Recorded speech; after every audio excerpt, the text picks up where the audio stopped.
Hey, what's going on, people? Welcome to the show, Zimbo in America. It's your host, Tandy. And today I have a very special guest, my friend. Yes, we are now friends.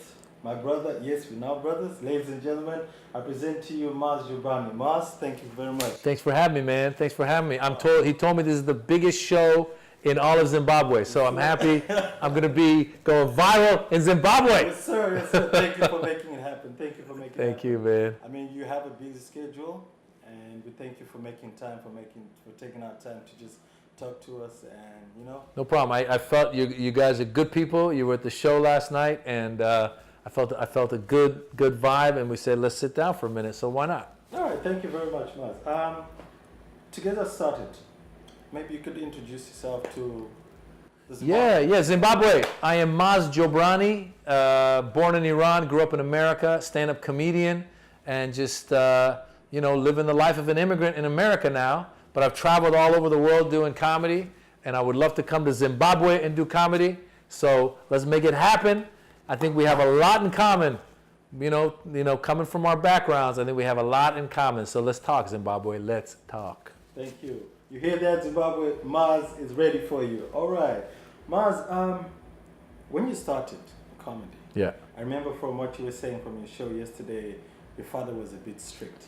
Yes. Again, I think that's something we probably have in common. I bet you my parents are similar to a lot of your parents in that I think parents from not like when I came to America, a lot of my American friends' parents were a little more casual with them. I remember as a kid, one of my friends actually talked back to his mother, and I was getting ready for her to smack him, and then she just said, "Oh, Jesse," then she walked out, and I go, "What just happened?" Because my mom would have smacked me. And I'm guessing in Zimbabwe, if you talk back to your parent, you get smacked. Is that right? Oh, you get smacked. Yes. There's what they call, from where I was raised, yeah, there's the eye. The eye. So let's say they're visitors, right? Yeah. And you misbehave, yeah, you act wildly. Yeah. The parents, especially my grandma, yeah, just give you the eye. The eye. And that eye, yes. That oh, eye. the eye. Once the visitors leave, you're about to get your ass kicked. Walk from here to, it was crazy, man. The eye. Was crazy. Yep. You're about to get your ass kicked. We called it kotak. Kotak. You get kotak. Bam. That's what we called it. And my mom would hit us with hangers, and then she would pull our ear. I don't think my features were actually this big when I first started out. But my mom, she's a pull. Oh man, yeah. But that's what I was getting at. So it was a different culture. So again, with stand-up comedy, and I don't know how it is in Zimbabwe, but for us, my parents wanted a lawyer, doctor, engineer, that kind of stuff, right? And when I first became a comedian, I felt like I let my dad down, I let my mom down. I felt like I had let the whole community down. Yeah, I felt like the whole community was like thinking, did you hear about Jobrani's son? Oh, yeah. He's almost a drug dealer. That's what it felt like to them, man. Okay. And right now, looking back, what do your parents have to say? Now they're on board, man. I think what it is, and I think, we struggle with our parents a lot because we want to please our parents. The cultures we come from, respect is big in our cultures. So you learn to respect your parents and listen to them, and they just want what's best for you. And I think that parents feel what's best for you is to have a secure future with being a lawyer, doctor, or engineer. Those are going to set you on the right path. But we live in a world now where we're encouraged to follow our passions. And I go, if you're lucky enough to find your passion, then go for it. And I think at first your parents are worried. They're going, oh my God, he's going to suffer and not make it. But when they see that you actually are loving what you do, and then the icing on the cake is if you're able to be successful, then they come on board. So yeah, my mom has come around and she supports it. And yeah, it's a good place, man. And the family? The family's great, man. The family's great. I got 2 kids and my wife. And as a matter of fact, my wife, when I first started out, my wife was a lawyer. And she didn't understand. She was originally from India. So again, similar backgrounds. So she didn't understand what I was doing. She was like, how are you going to make a living doing what you're doing? And I was like, listen, this is what I love doing, And 20 years later, knock on wood, I'm able to make a living doing what I do, tour the world and talk about my life on stage, and people laugh, and we leave the night in a positive way, man. Okay, cool. Yeah. Then coming to you as an individual. Yeah. You're a comic. Yeah. You're an actor. Yeah. You're a podcast host. Yes. You've got your show on Netflix. Yeah. You've got vlogs on YouTube. Yeah. How do you juggle that?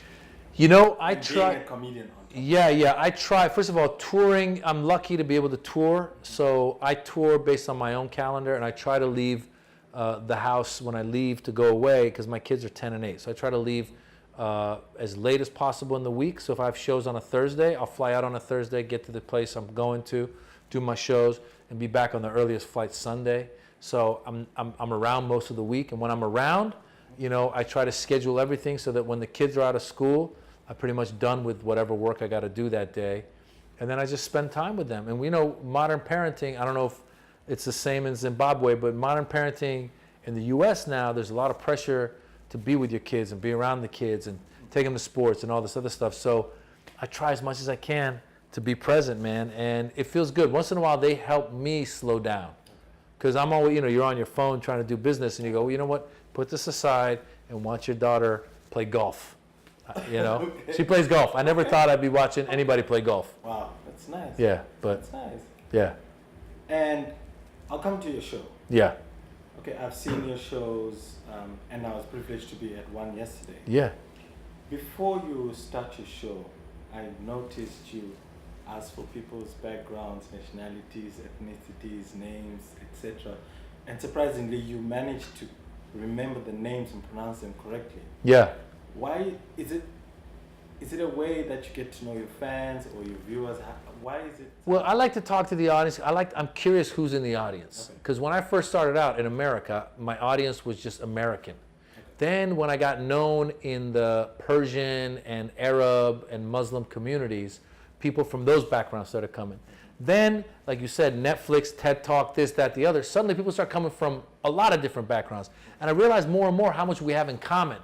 So one time I was doing a joke. I used to do a joke about how my grandmother, my Persian grandmother, used to keep her cash in her bra. And I used to talk about that. She used to put her money in her bra. That's what happened in That, yeah. So I was doing that joke one time in LA, and there was these two Mexican girls in the audience falling out of the chair laughing. And I go, oh my God, Mexican grandmothers do that. Then I was talking to somebody else. They were like, my grandmother. So I realized all of our grandmothers put their money in their bras. And so I realized the more you talk about yourself, the more we have in common. And so now I like to go to the audience, who's from where, what have you. And then throughout the show, when I talk to those people, it helps me kind of land back in the room, keeps me in the room.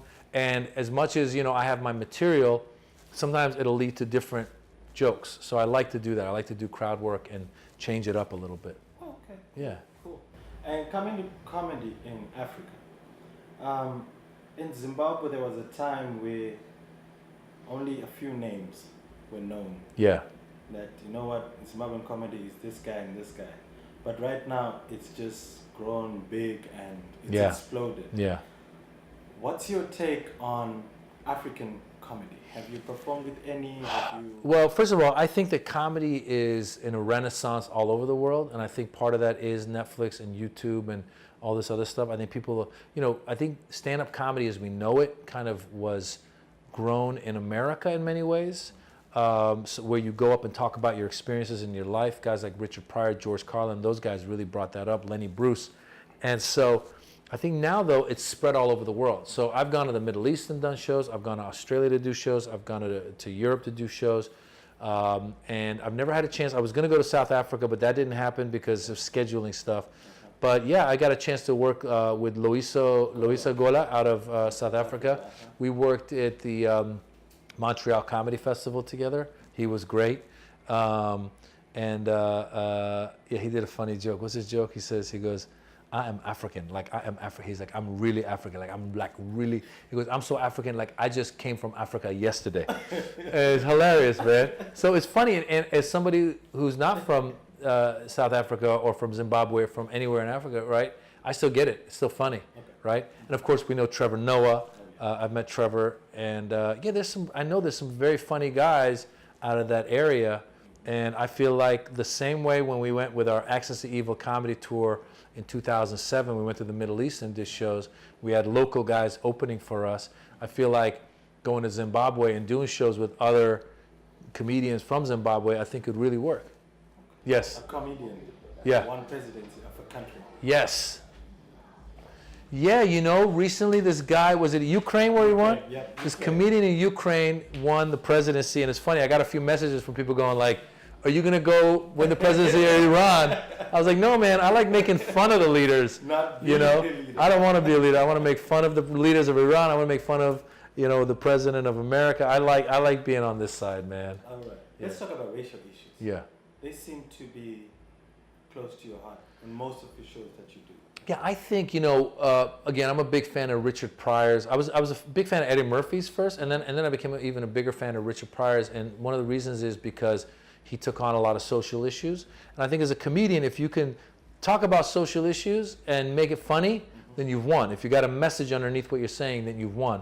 And so I see the world that we're in today, and there's a lot of fear from a lot of people who think that immigrants and people of color are out to get them. And I just want to reiterate that we're not. And I want to reiterate that they should open their eyes a little bit and realize that there's good people everywhere and there's bad people everywhere.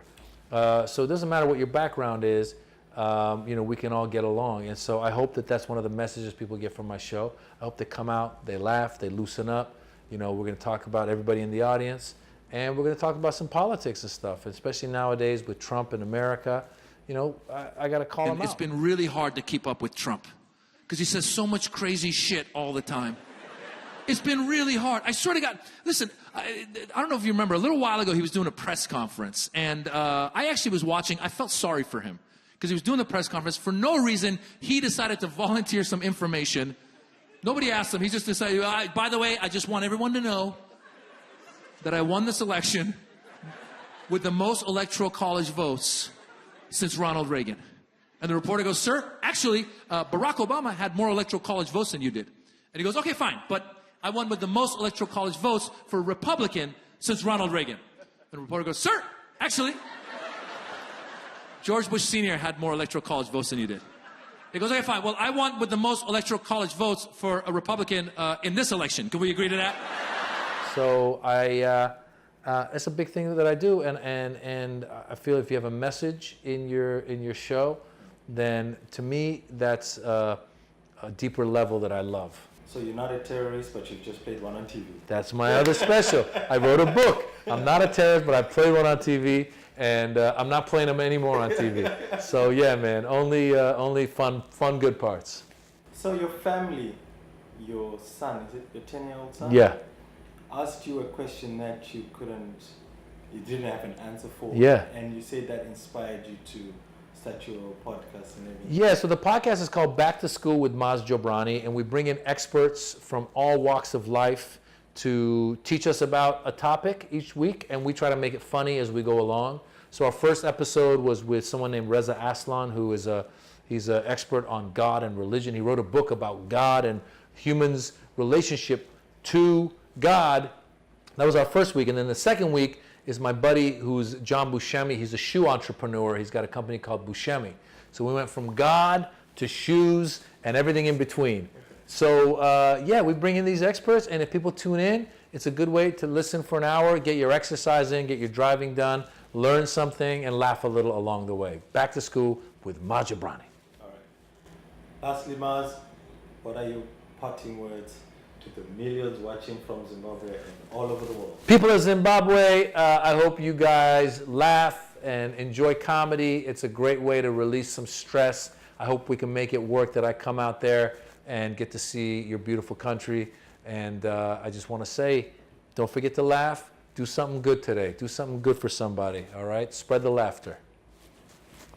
Maz, thank you so much for taking time to be on our show as Zimbo Thank in you. America. Yeah, man. I mean, I'm going to sit in on your show again because Sit yesterday in. was Yeah. amazing, and I know today Sit I'm going in. to crack another reel. Yeah, and enjoy Tehran, the opening act. That's another, he's half black, half Iranian, named Tehran. Tehran. You're going to enjoy him.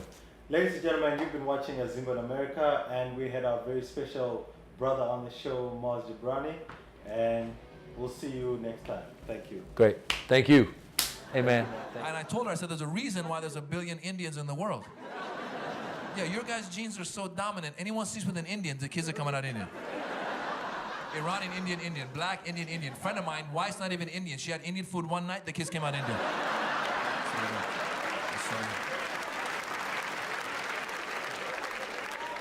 Chicken tikka masala does the job. Just don't have curry before sex.